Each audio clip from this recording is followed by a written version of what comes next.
Hi everyone, this is Geoff Hall, and I'm here with another Westford edition of Westford Tales. And today, I'm proud to say I have a Westford icon with me today. Someone who grew up in town, made a name for himself in town, well known by many, many citizens, and I'm sad to say leaving for a different community, Principal Jim Antonelli of Westford Academy. Jim, thank you for being with me today. Well, thank you for having me, and I appreciate that introduction very much. Very kind of you. My first question, is it true that when you cut yourself that you bleed maroon and... A little bit of both colors, Right. exactly. You know, you have to, growing up in the community and just watching, I had, 3 older brothers that, played a lot of sports, and an older sister that went to Westford Academy, so it was just ingrained in me. I can still remember being down at the football fields on, Saturday mornings when Saturday games were, when they were played at 1 o'clock, and my mother was part of the Westford Academy boosters, and my dad as well, and we would go to eat a donut in Lowell, Massachusetts, and pick up donuts on Friday afternoon for Saturday's games at 1 o'clock. It was just that little tradition my mother and I had together. We'd shoot into Lowell, and it was just a fond memory, and then being a little rug rat on the sidelines, watching my older brothers play was something I wanted to emulate. But those little things are the greatest memories from the past that make it what it is. Yeah. Jim, I want to talk a little bit about, go back into your background, your parents' background. Your parents came from where? So my mom was born in Lowell, but raised basically in Dracut.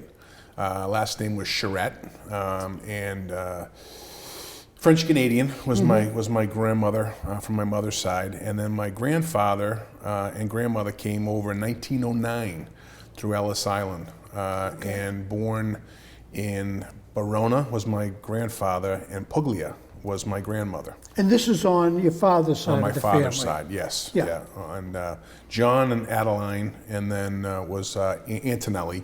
And the interpretations of the name, we've done some research of how it was changed and how it was spelled through kind of history.com and some things along the way. It ended up being Antonelli, which is a fine name, and a lot of people ask me about, do you know the Antonellis from this particular location? But my dad was born in Chelsea, Mass. So, both fairly local. Well, so when your grandparents came, they moved to Chelsea. Yeah. What did they do? Your grandfather? My grandfather, my grandmother on my father's side was a homemaker. My grandfather was an extremely talented mason and carpenter. Okay. Yeah, and started his own business. And so where I grew up on Acton Road in Westford, the house that I grew up in, my grandfather built. When did your family, because your father was born in Chelsea, grew up in Chelsea? Yep. And so when did your family ultimately move to Westford? So somewhere in their early childhood, there's a White House on the corner of West Street in as you're heading towards the Acton and Carlisle line. A White House right there, like an old farmhouse, and that's where my father grew up in that White House right there in the corner. Is that house still there? It's still there. Still there. Day. Okay. Yep. And that's how I think my grandfather got involved with buying that land down on Acton Road.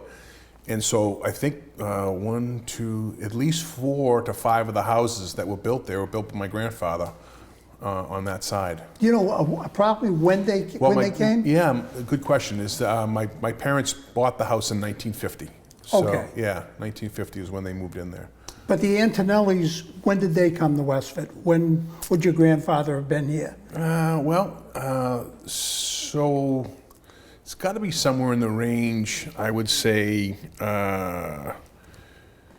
just before, I would say that 30s to, 30s, late 30s to early 40s kind of range. Yeah.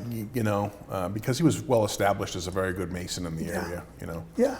And then that masonry, which is brickwork, became a large part of what the Antonellis did. Very much so. So my Uncle Pete lived next to me, and he had the masonry business. So I would hear the truck coming down the road, and he had his area where he had all his brick and block and sand was in the back of, basically the back of my house. So my uncle lived in one house, I lived in the house next door, and then, you know, from there, other people bought the properties down the way. But I'd come home and I'd go up and meet him at his truck, and for 25 cents, I'd empty the truck out. Or for 25 cents, I'd shovel the sand into the back of the truck for the next day. And ended up working for him for a couple of years as a mason's tender at probably 12 or 13 years old. Okay. I went to school, I graduated with the John Antonelli. Yep. Was that your cousin? Yes. Was that Peter's son? Yes. Okay, Yep. yeah. Yep. I knew there was a relationship there. Yeah. I knew there was a couple of Antonelli's families Yep. on 27, so Yep. that was okay. He would have been Yep. your cousin. Yep. Okay. Yeah. So that's how they end up here, is and work. And your father remained in masonry? No, here's the story. Is that my father started out in the masonry business, but his brother, who was named Arthur, actually went to Georgia Tech on a full scholarship from Keith Academy. The two of them found work in Framingham at General Motors. So instead of doing that really, difficult work of being a mason and mason tender or whatever, he ended up driving from Westford, Mass, on Route 27 to Framingham, and my uncle Artie actually lived in a house that my grandfather built over the Acton line, and he worked at GM as well. So the two of them worked for over 30 years. My father retired the year I entered high school in 1982-83 at 53 years old, and had an 8th grade education. Did you go into mason work during the summers? I did a lot of masonry work, but on my mother's side, the Charettes were all carpenters. Okay. So I always say I get a little maroon and gray in my blood, but I also have that skill background. I've done a lot. I put myself through college, doing a lot of jobs, a lot of odd jobs, building sheds and decks and doing masonry work. And so that was just in the veins, And did you tell me that your father-in-law was a mason also, or did masonry work? My father-in-law, my wife's father, James McGrade, was a mason's tender, and a union worker. Yeah. So he was actually at the Westford Academy job site when we did the renovation back in the day. Well, I said, the time you took me through, and there's a picture of you and I in hard hats walking through the new section that was being put on, I think, in the year 2000. Yep. And all it was, hey, Jimmy, hey, Jimmy. And they all know who this guy is, Yeah. Okay. So that gets us here. You end up in Parker Village. Yeah. What was it like? Parker Village was the outskirts of town. Did you feel isolated living there? Very much so. Yeah. Very much so. My friends would always tease me because they lived in Nabnasset. Most of my friends grew up in Nabnasset. And they'd say when they had to come out and pick me up, they'd have to pack a lunch to come out to Parker Village. Yeah. And so I loved it because I had a beautiful yard with a swimming pool, a nice home, big garden that I loved watching my father take care of. So I had a fantastic childhood on Acton Road, but it was very isolated. There were no homes behind me. Any playmates? I mean, particular playmates? On Griffin Road, I had some friends on Griffin Road. A good friend of mine, Billy Sheridan, that I grew up with, and so we hung out a lot. But there was only Griffin Road, and then Griffin Road had the semicircle that was added at some point when I was probably 12 or 13 years old. I was going to say in the early 80s, Yeah, early 80s. Yeah. And so had a best friend, and we'd go back and forth, sleepovers, and swimming in the pools, and building bikes. We used to build bikes. Yeah. Kids today always buying bikes and bigger and better. And Billy I would go to the dump, and we'd pull parts out, and we'd put our own bike together and change tires. That's when you could do that stuff, exactly. Jim. Yeah, exactly. One of the historical sites down in that area that we've talked about in the past here is the silo where the Taylors lived. Yeah. Do you know anything about that? Oh, just spooky. And we'd heard stories of it. And so, of course, my sister was 15 years older than me. My sister was actually my godmother. Yeah. God rest her soul. She has passed since. And she was very friendly with the Taylors, and then Ellen Joe McCarthy from across the street. And they would tell stories about supposedly the snakes in the silo. And so I was always petrified of what was on the inside of that. And I got to be honest, I think maybe once when I was in my teens, I took a gander inside. But up until then, I never had the gumption to look inside of what was in that because of the feet. I was afraid of it. I just didn't know what it was. Just asked questions along the way, but never had the real story. Well, I went to school with DeWitt Yep. Taylor, and I actually had a couple of sleepovers there in the past when we were in high school. And that's right, you were very isolated. DeWitt ended up going to Nab-Nasset to hang around with the McEnany boys and I at the time. But since learned, that the silo, which many people during the period of Prohibition, that certain illegal alcoholic beverages were being produced in those things, the grains from them, and that. And we have nothing, but other than the hearsay, but we believe that some of the tunnels that go underneath and whatnot. Yeah. But I was wondering, you were close enough to it, but that's a different take on it, being spooky. Yeah. Grammar school, where'd you go? Robinson. Okay. Yeah, I went to the Colonel John Robinson School. My mother ended up being a cafeteria worker there, and so it was nice to have Mom on site. And you have to remember, I was kind of a little bit of an afterthought. So I was 7 years after my last brother was born. Yeah. And so baby Jimmy came into the world, and I wasn't appreciated by the next brother up, who was the baby Kevin. You know?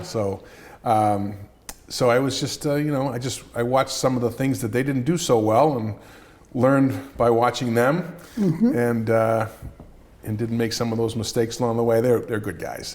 They were all good mentors to me. And I have one younger brother, brothers. 3 older brothers. I went through the same routine. Yeah. You learn from their mistakes Exactly. too. You get smart pretty quick. Smart pretty quick. So you went there. That was the open classroom concept. Oh, at the time. absolutely. Yeah. Was that a detriment or something positive? I don't think so. I think back at that time, it was nothing negative. I still remember some of the great teachers that I had back then. Mr. Gherkin, Mrs. Lightbody. I think Mrs. Lightbody just retired a couple of years ago. Mr. Bishop.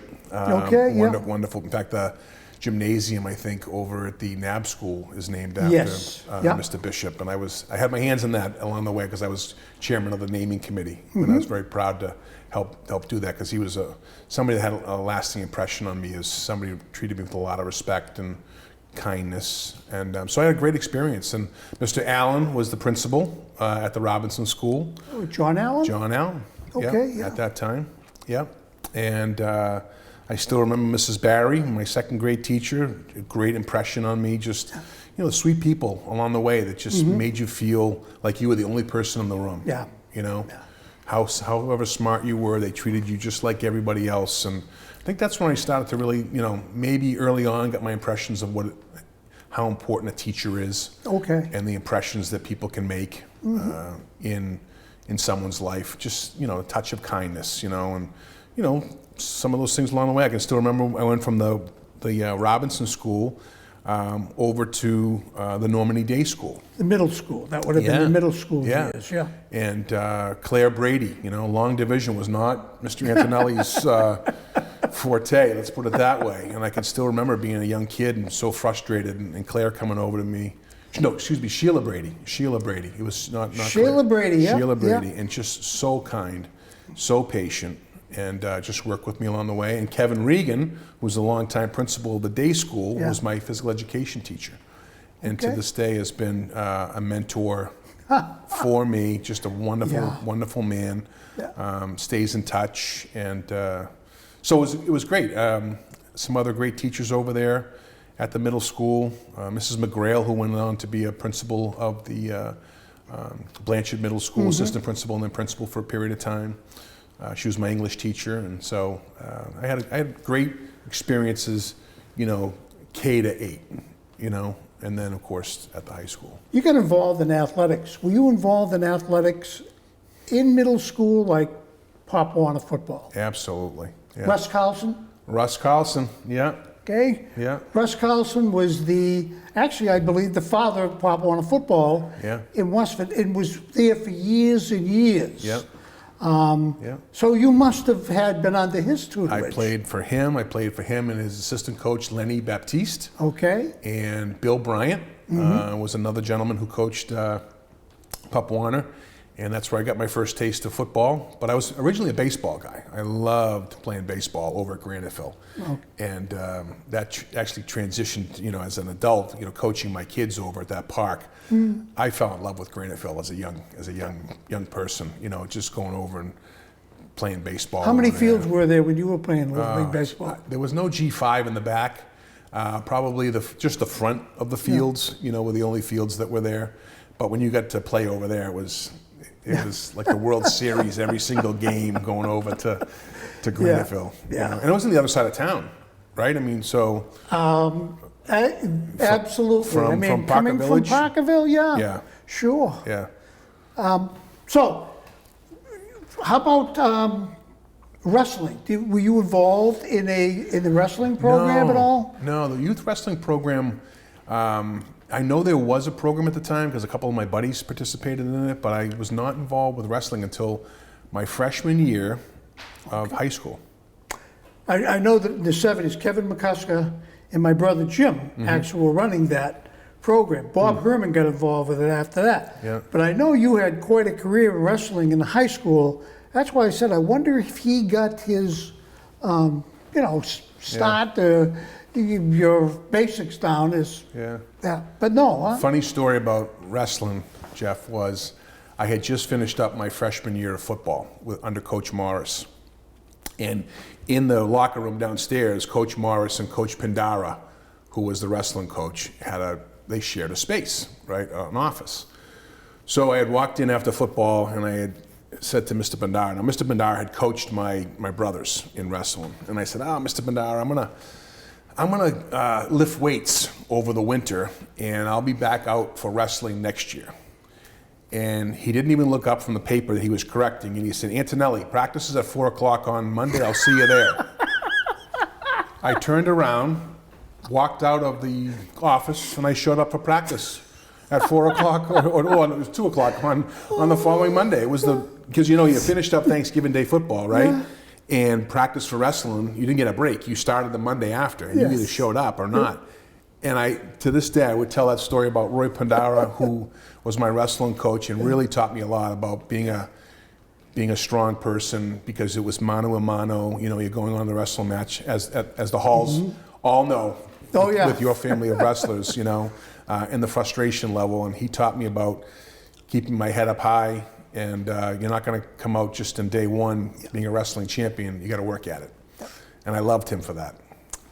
Did your father have any influence in terms of football? Because I know that your dad, looking at the 1945 yearbook, Westford Academy's first football team was in 1944. Yep. And your dad is in that picture. And when we honored that team, he was up on the field. Yep. You were standing in back of him with your hand on his shoulders. We honored that as being the first team. A guy by the name of Bill Belleville from Chelmsford was actually the coach the first year. Yeah. Anyways, the early years. So was he big on football? My dad just supported everything that his kid, and my mom the same way, just supported everything. He was also quite the baseball player. He was really not, football really wasn't his thing. He participated. But he was really a baseball guy. Him and Sonny Sullivan. Sonny Sullivan was, John Sullivan was, his father was the chief of police in Westford. And then, I think at some point, now John Sullivan Jr. might have been the chief at some point, or if I remember. John Sullivan, okay. Sonny ended up going over to Lowell? Sergeant, went over to Lowell, yes. Okay, yeah, so his father was the his father was the chief of police before Joe Cornell became the chief in the early 1960s. So Sonny was the catcher. John Sullivan's son, also nicknamed Sonny, was the catcher. My father was the pitcher. Yeah. So Sonny used to tell the story, allegedly, that he had to put a couple of handkerchiefs in the glove because Big John, my father was 6'5". He was a I remember big guy. Big John, yeah. I wish I got a little of that height. I stopped at 6 feet, and he could throw the ball pretty good, hit the ball pretty well. So he was athletic, and then somehow my brothers just fell in love with football, wrestling, and basketball, and track, and that's where I took my lead. Yeah. And then Dad was just very supportive. Like I said earlier, when my dad retired at 53 in 1982, I became his project. I mean, he went to everything. It was him and my mom were just my biggest fans. Yeah. From every wrestling match, football game, traveling all around the state. So. Were you a good student? I think I was a good student. Yeah, I was. I took a lot of pride in my work. I wouldn't say I was an exemplary student. I would say I was somebody that I had to work really hard. Yeah. And one of my favorite teachers at Westford Academy was Janet Bryant, and she was a longtime math teacher there. And she would spend every afternoon with me. I'd sprint out to practice after spending, extra half an hour with her, and she always loved that. And also my German teacher, Mike Joyce. Sprechen Sie Deutsch was not the best thing for Mr. Antonelli as a student, but he spent a lot of time with me too. And to this day, both of those people I have beautiful relationships with, and then of course Bill Cody. Yeah, Bill Cody. We'll get to Bill Cody. Yeah, I'm not gonna go any further, but in a little while. Yeah. Any particular, a couple of things about your period, high school. Anything that sticks out? I mean, the wrestling. What level did you achieve in wrestling? So I ended up starting all 4 years at the varsity level. I started off at 169 pounds. I wish I was still there. I can't say I'd be more in the heavyweight division today. But started out wrestling at 169 pounds and ended up being a third in the state and fourth in New England wrestler. And New England was all the different, areas. Quite an accomplishment, Jim. Thank you. That's quite an accomplishment. Thank you. Yeah. So it was good. It was my senior year. I had a really solid record. I was basically almost undefeated all through my dual meets, and ended up being third in the state and lost one match in the state tournament. So it was a good career. My junior year was very successful as well. So very proud of my accomplishments in both football and wrestling. 1985, WPI. I was there. Yeah. Down at WPI, we had lost 6-0 earlier in the season to a very powerful Neshoba Regional High School, and had the opportunity. It was a point system back then, and so they had lost to an opponent that we had beaten. So the point system ended up coming out whether it was 1 or 2 seed, because they had beaten us. I think they were the 1 seed, we were the 2 seed, and we went down to WPI and played them on the turf down there, which is a really nice field. Oh yeah. And they went up 6-0 early in the game, and they had the best kicker in the league. I still remember this kid, Bobby was his first name. I can't remember his last name anymore, and he missed the extra point that day. And so we went into the halftime, and we made some adjustments, some Belichick adjustments. But it was John Morris and Vinny Viglione, two great people, and Mike Parent was also there, George Melanakis, and they made some adjustments, and we came out, and John Backey scampered around the side for 6 points. Extra point went through, and we held them to a 7-6 victory, Westford Academy, for the first ever Super Bowl. Yeah. I remember. There were well. Tears and smiles and a lot of jeers that day of great stuff. And what's interesting about Neshoba Regional, when you look at the championship teams, the Class D championship teams, Westford had 62 and 63, unblemished except for one tie. And that was against Neshoba Regional. Wow. And I think Dave Passotti's father was playing on those teams back then. Wow. Yeah. So I think one of the things I'd like to just say, Jeff, is that, we had some great coaches, with John Morris, and I then coached with Mike Parent throughout the years, and Vinny Viglione. But some of the teams that preceded us were some great leaders, like Patrick Sullivan and Timmy Donahoe and Craig Verzone and John Pantanella, just guys that really knew how to work hard and stick together as a team. Brandon Barrett, and showed us the way, and so by the time I was a senior, we had a good foundation about how to do things, and had success in my senior year. In shaping you as an individual, did the athletics have an impact, a major impact? Oh, absolutely. Like I said, Roy Pandara, I can still remember losing one of my first matches at a tournament and taking my headgear off and throwing my headgear. And Mr. Pandara did not tolerate that. Antonelli, pick up that headgear now. Who do you think you are? Yeah. This is your first season of wrestling. Do you think you're going to beat the captain of the North Reading Hornet wrestling team? I don't think so. So it was a lifelong lesson that I learned really quickly about, resiliency. Yeah. And same thing with John Morris. John Morris used to drive me home. Yeah. We had one car over in Parker Village. And my father went to work, and sometimes my mother couldn't come get me. And God bless, John Morris would drive me home, drop me off, because he lived down the street off of Acton Road in Chelmsford. I don't know how many coaches do that. Yeah. Bill Core was the head wrestling coach, same thing. Bill would drop me off and pick me up. And just people that just did things that were amazing to support people along the way. Yeah. Gifts to me, as a human being. And part of that becomes your character, to build your character and shapes you to be the person you are. Yeah. Yeah. Yeah, I do believe that. Any other things from high school that stick out? Al Duffett. Al Duffett. Al Duffett, just a guy with endless amounts of energy. Oh, yeah. And watching his passion for sports and how dedicated he was. The work ethic that he had was just incredible. And so you watch that as a young man going, wow, this guy puts in 60, 70, 80 out, but he loved it. Loved it. Not only was he the athletic director, he also coached. He taught 5 classes. He ran student council. I mean, I still remember being a kid and going up there and decorating the hallways, and there was Al Duffett after working a 12-hour day, and we're back there 7 or 8, 9 o'clock at night decorating the hallways, and he's voting on them the next morning at 5 o'clock, 6 o'clock in the morning, so the kids knew. So tremendous work ethic. And so I became his assistant AD when I was in high school. And I would have to do some of the stuff, taking care of the sports teams as far as uniforms and trophies, and I was old enough to go drive, so I used to go to Riverside Sports and pick up trophies during my study block and bring them back. I had my mother's permission, never left without permission, and I'd go over and pick up those trophies for end of the year event.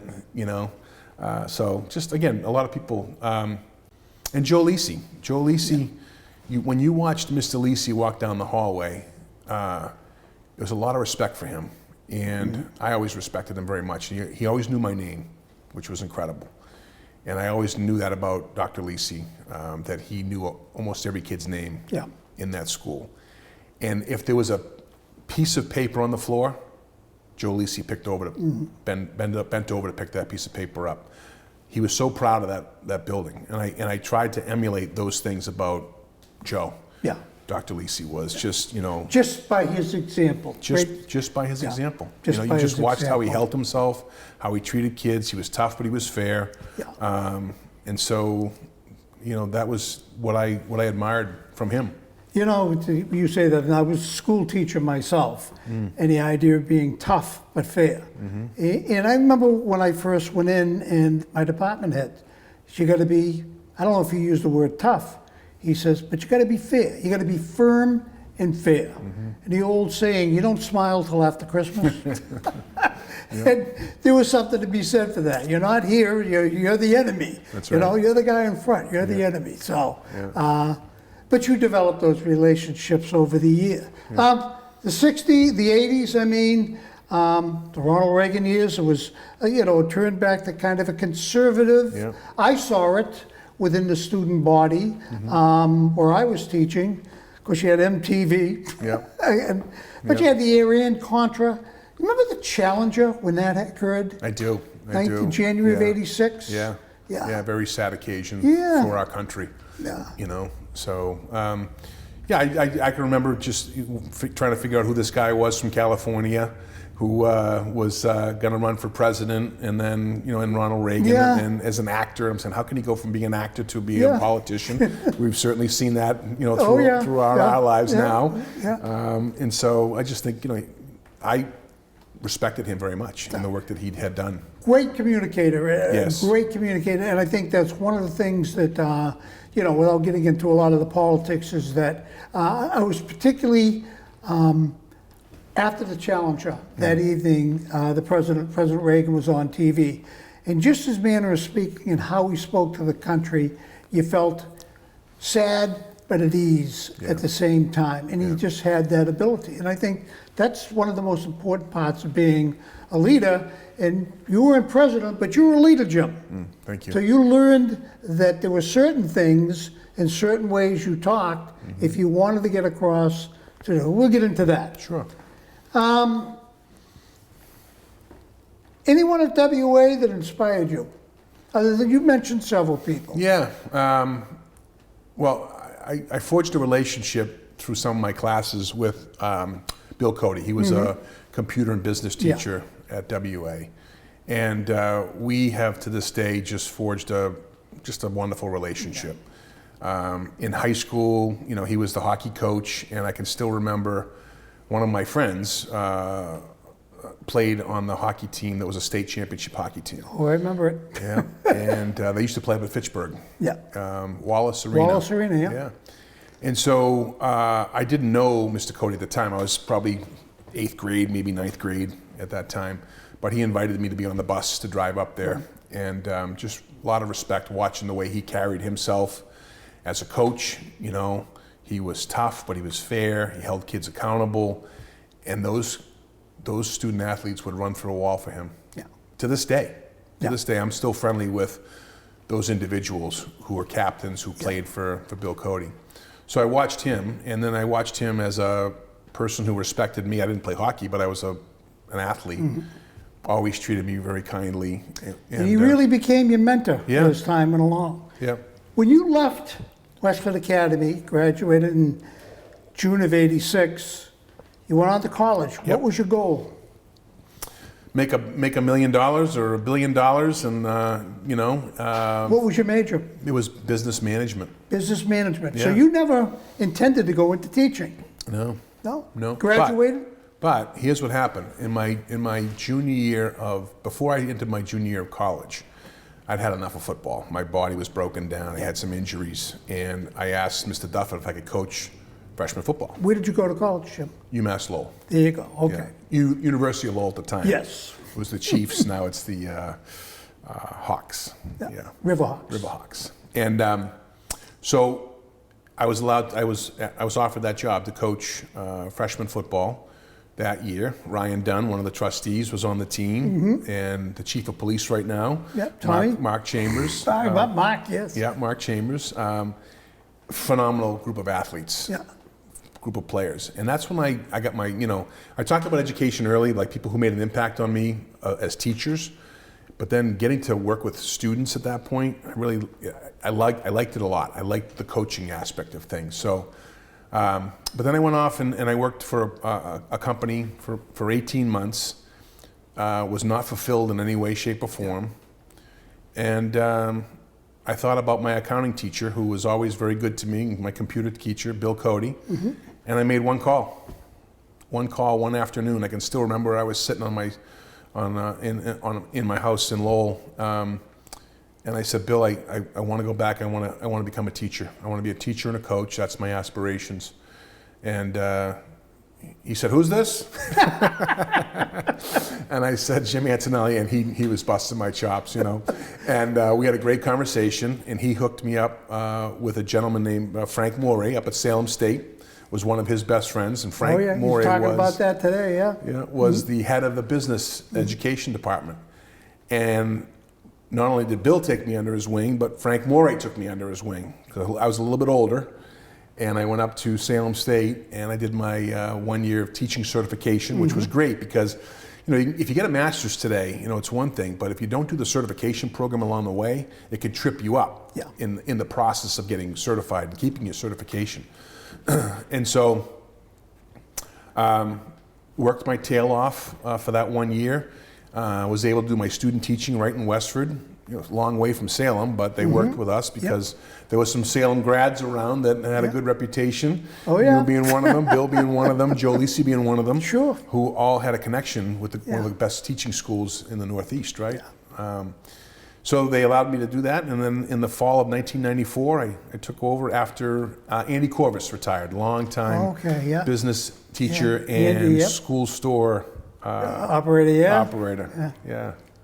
So that's how you got back into teaching. Yeah. And you taught business classes? Yep, I taught accounting and marketing and business law, and then I taught typing, and then I taught some software, some computer software, early phases. Typing, what is that? ASD semicolon LKJ. I remember when I was leaving teaching and assigning to my one of my high school classes a term paper, and I says, and you need to get this thing typed, and it's got to be 5 pages. Yeah. What do you mean typed, Mr. Hall? You know, typewriters, okay, forget it. Yeah. But that's the changes I saw in my 38 years of teaching. And so you saw a few as well. Okay, so you're here as a teacher. Yeah. What moved you to become an administrator? So there was some transitions in the administration. Dr. Lisi at the time was looking for a new dean. We had a dean that left and got a principal's job up in Hollis, New Hampshire. And so I had 4 years of teaching under my belt, you know, new. But Bill said, you should put your name in. Bill Cody said, you should put your name in to be Dean of Student Activities. You know, you're very much involved with activities and athletics, and that role would be nice, you know, for you. It'd be a good fit. I didn't think I had a prayer. But I brought a lot of enthusiasm to the interview, and Dr. Lisi saw something, and Dr. Carlos Gazzarella was one of the deans of academics at that time, and he called me back the next day and said, I'd like to offer you this position. And as a young guy with a young family, it changed my life. I always said a good principal knows the individuals in the classroom. Doesn't have to be there every day within the classroom, but knows who those people are. Right. So knowing Joe Lisi, knowing Bill Cody very well, I'm sure they saw something in you, Jim, that said this gentleman needs to be in the administrative part of it. And I'm sure, because you just know, hey, geez, what a great interview. And no, they saw something before that. And unfortunately, they did. And so you became a dean, correct? Yeah, yep, Dean of Student Activities. And how long before you took over the principalship? So we were in the middle of the addition renovation. We had broke ground in 1998. We were starting a math, science, and wellness space in the back of the building with a new courtyard. And I think, as I referenced earlier, my whole childhood was, you know, involved, and my family's been involved with construction. So it lended itself nicely to, you know, knowing things about building and moves and all those kinds of things. And so in 99, Dr. Lisi announced his departure to Rockport High School. And so now I'm fresh, basically 1 year of being a dean of students, and I thought, I'm going to ask this question, but I think I might be laughed out of the office. And Dr. Crisafulli, John Crisafulli, was the superintendent at the time, and I can remember him coming over to my office, and I got up and I closed the door, and I said, I know Dr. Lisi's leaving, and I said, please don't laugh. I said, but if you want somebody to be the interim principal, I'd be willing to do that. I know what's going on. I'll put in all the extra effort. And he said, let me give it some consideration. And he walked out of my office, and I said, that might have been a little bit too aggressive. But he called me back the next day. And again, another individual had a huge impact on me, giving me the opportunity to, first of all, be a teacher, And then, Joe had to ask, Dr. Lisi had to ask, Superintendent Christofoli about me being a dean.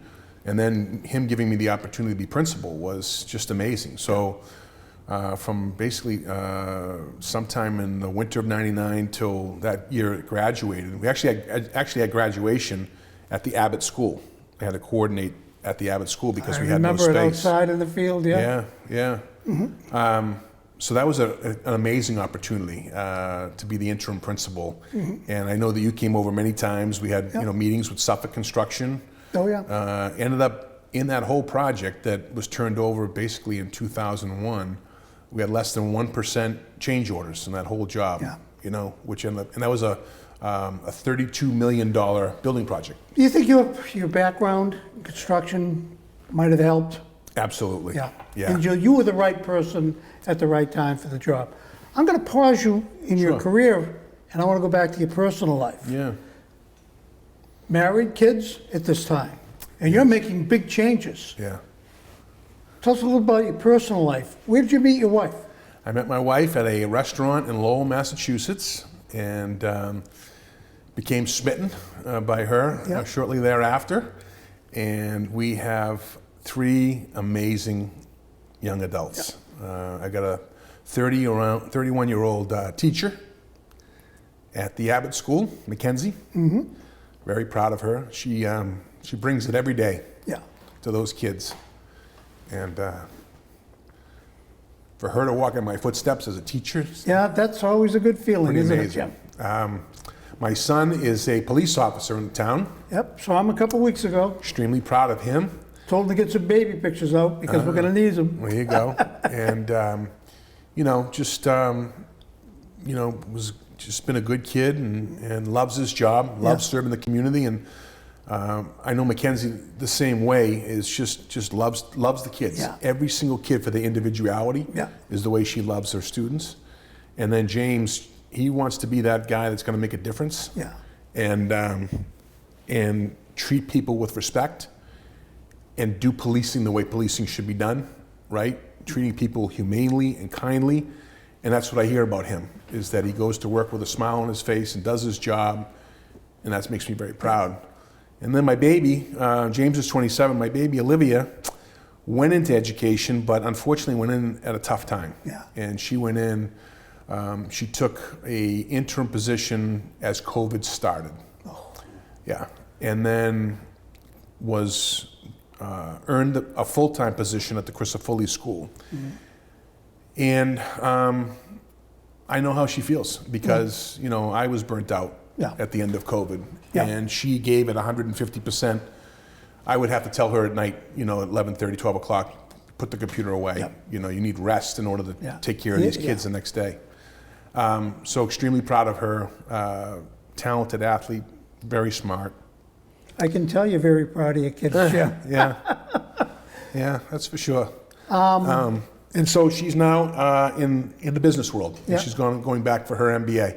Good. Yeah. Good. Yeah. I have a special, I guess, feeling about, your wife anyways, because she was a student of mine. That's right. 8th grade over in Chelmsford. And I'll forget, when you first introduced me to her, you said, you might remember this young lady. She was a student of yours. There's Marita. Yeah, my wife's name is Marita, Mareeta, a little different. Her grew up in Chelmsford, Grew up in North Chelmsford, and owns her own business, very successful salon business with a partner. Actually, another WA graduate, Suzanne Eastman, who's now married, and Suzanne Barrett's her name. But they've been in Chelmsford for 20-something years. A question I wanted to ask you, Jim, is your kids went through the school system, was you the principal? Yes. There were some challenges, Mr. Hall, along the way. And I say that because I get thinking back, when I was the representative in town, my kids had to experience, hey, what do you think, what's your old man doing up there? And, they've told me about it since. They weren't, but it must have been difficult for them and you, maybe more difficult for them. I think so. What I wanted to do was make sure that they knew it was their school, right? I had a very important job there as the principal, but I wanted to make sure that they felt comfortable. And so walking down the hallway sometimes, Mackenzie would be in the hallway. She was my first one to go through, and I wouldn't say hi to her walking down the hallway. And she'd say, Dad, it's Mackenzie, I'm right here. And I'd say, oh, you want me to say hello to you? Well, yeah, I want you to say hello to me. That was freshman year. More towards the senior year, it wasn't, don't look at me, Dad, you know? But we had a great relationship, you know, it was funny. I could still remember driving her to school some mornings, and there was a show called The Thornberrys on TV. And it was the character was Debbie Thornberry. And when Mackenzie would drive in the car with me, she'd have the hair pulled over her face so she wouldn't have to look at the principal. We still laugh about that to this day. You know, she'd get out of the car, love you too. And it was like, you know, two people going, husband and wife going in the opposite directions, you know. But they're just, I know them all they well, complete Jim. me, I know you two older ones much better than Olivia. But they're solid citizens, Thank you. Good kids, and they've gone out and become solid parts of the community. What I wanted to ask you, Jim, you're the interim principal, and then you apply for the position but don't get it. Actually, at that time, Jeff, Bill McGurk, I wasn't going to even put myself hat in the ring. So they had appointed Bill McGurk. Bill was from Tewksbury. Wonderful man, and could fill a doorway with not only his stature, but his heart. Bill taught me things about how to treat kids, how to greet kids every single day. I'd watch him outside high-fiving students as they were coming in, whether it was 98 degrees or it was below zero. Which he was known for. He was out there. And so I copied it. I just said, you know what? One of the things he did, and I stood out there while he was principal, and we would chat, have our morning coffee together and greet students. And I kept that as part of my daily routines. A wonderful man, wonderful educator, wonderful father, coached his kids, one of his kids anyway. And so, you know, again, you take little pieces and parts from each person. I took a lot from Joe. I took a lot from Bill, and Bill still is one of my biggest supporters. Something will happen, and he'll read my Friday email. And he'd immediately text me, "Hang in there, big fella. You got this. Everything's going to be okay." Or outstanding job today. You know, you carried the ship again, and you carried the ball perfectly. Nice work. 16 years of that, plus years, you know, of that. Your job description as a principal, what was it? In 2 sentences. Do everything. Do everything, okay. Do everything, yeah. So what happened was I did apply for the job when Bill retired in 2003 or 4, somewhere right around that range, and was not appointed at that time, which is probably a good thing. Ellen Parker became principal, And again, learned a lot from Ellen along the way, and another great administrator, great educator, good person, and then, you know, was offered the opportunity. Janet Bryant, you said you mentioned her as a teacher. You're a teacher. Now you're her boss. Yeah. And there was more than one of those. Al Duffett. Yeah. All of these people now. Mike Parent. Okay. Yeah. Was that difficult? It was difficult. It was even difficult when I took over as dean. You know, it was probably more difficult at that point, Jeff, because it was fresh new teacher, educator, and all of a sudden, a guy with 4 or 5 years experience, you know, between student teaching and teaching. I'm in classrooms and I'm observing my college preparatory biology teacher, who I was afraid of in high school. Now I've got to evaluate that person, Sally Haberman, or Dr. Jim Bogue in history class. Let me tell you something. You want to talk about consummate professionals? They took the feedback that I shared incredibly. They appreciated it. I can still remember a conversation I had with Dr. Bogue, brilliant guy, Harvard graduate, telling me, "Thank you so much for what you shared with me today about my teaching today." Because I hadn't had a lot of that feedback. You know, it gets busy and new people come in and they do things a little. It was wonderful. Same thing with Sally Haberman. What was your biggest challenges? Well, again, I think it's always a challenge to know all the personalities in the building. And there are also challenges with parents along the way, you know. Parents have high expectations, so, you know, you want to treat students fairly and with respect. And some parents can really push, you know, and sometimes they're only there for 4 years, and they can really take a toll on you for 4 years, and then all of a sudden they pack up and they go. You know, but that was few and far between. I will tell you that I am very happy with the career I had and the people that I worked with and the parents in this community, because they're smart, they're committed to their families, and so, you know, when I get their kids, they come in with an appreciation for education, and that's easy to teach, right? So my job as principal was to set the table. And so one of my biggest challenges always was, because a lot of people wanted to teach at Westford Academy, was finding the best teacher, right? And my job was to set the table and then get out of the way. Right? Because, you know, teachers can get nervous no matter whatever your title is, and somebody walks into their room that's foreign to the room, especially, you know, it's February, March, and you've got rhythm with your kids, and you're going in to get evaluated and stuff. That's difficult stuff. So I always felt like setting the table, hiring the best teachers, making sure my teachers had everything, and then get out of their way to do the job, because they were the experts. They were so passionate about what they brought to the table every single day. What more can you ask for, And right? if they're doing their job, you want to get out of the way and let them do it. Exactly. And you played football and wrestled as a Gray Ghost in the 80s. And you coached the Gray Ghosts. And then it became a controversy. Yeah. You want to talk a little bit about that, Jim? Yeah, that was quite a challenge. I know you were passionate about it. Yeah, I was very passionate about it. I tried to do due diligence in my research, talking to a lot of people along the way. In fact, you gave me a lot of names of people who were involved with at that particular time. I actually spoke to the woman who wrote the article when it went from the Black Knights, Ginny Lou Bellinger, spoke to her about that article that she had written. And unfortunately, she couldn't remember that she had written that article. I think she said she remembered it, but couldn't remember the substance of it, right? Because at that time, it was the Lancers was one of them, the Gray Ghosts, and one other particular mascot that they were putting forward. So I spoke with a lot of folks along the way. I received a lot of emails that were not so kind, and they were difficult, but people knew that I was going to, you know, I think people understood I had a job to do, and that the Gray Ghost,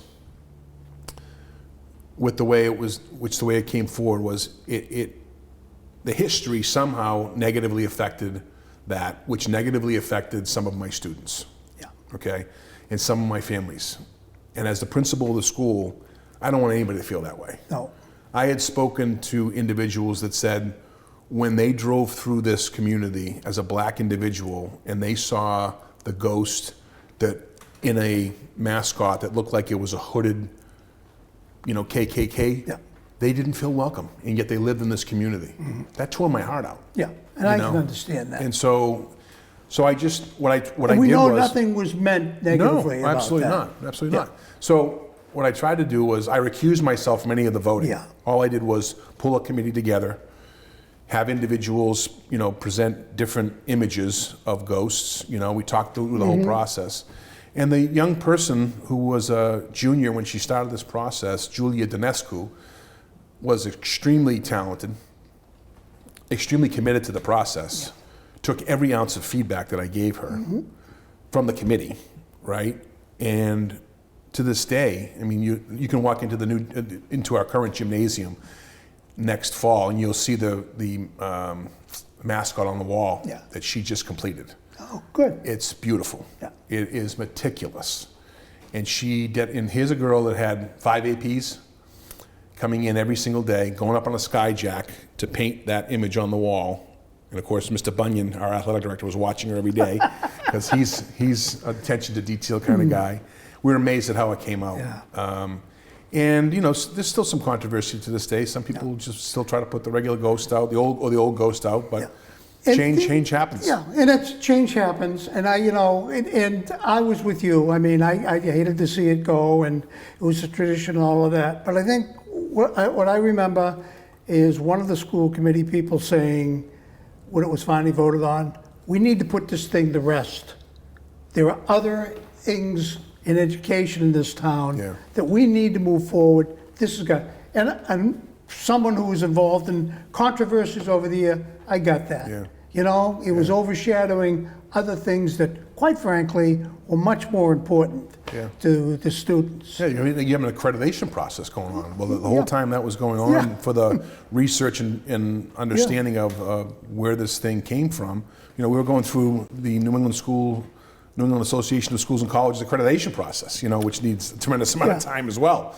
Jim, where can someone look and say, Westford Academy, Westford school system, Jim had an impact where? What would you say? I would say, first of all, when you walk into the building, I always wanted to keep it very well maintained. It was a place where I worked, and I was responsible for that. Mm-hmm. So I'm very proud of the custodians, the Tom Griffins, the Andy Garside, God rest his soul, the Richie McLaughlins that took care of that property like it was their own. Yeah. And that was my second home. Yeah. Sometimes my first. And I always felt proud about making sure that it looked 100%. Yeah. Second is that when you walked in the building, you saw pictures of kids everywhere. And I thank the trustees, because the trustees purchased a large poster printer for us when I introduced you guys to that. Sure. And so you'll see students walking around the building and go, that's my picture on the wall. And you want to create an environment where students want to come in and feel like it's their place. They were only there for 4 years. Yeah. 4 years.